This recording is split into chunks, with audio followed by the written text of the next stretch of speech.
இவ்வளோ காய்கறிகள்.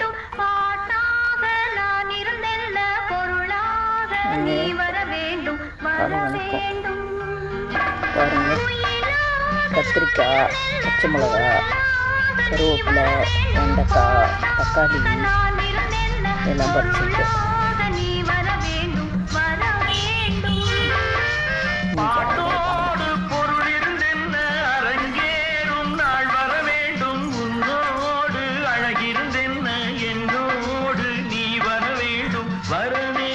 காலை வணக்கம்.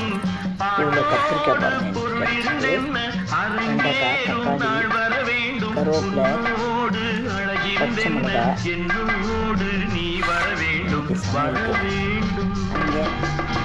பிடிச்சிருந்தா லைக் பண்ணுங்கள், ஷேர் பண்ணுங்கள், கமெண்ட் பண்ணுங்கள். பாருங்கள்.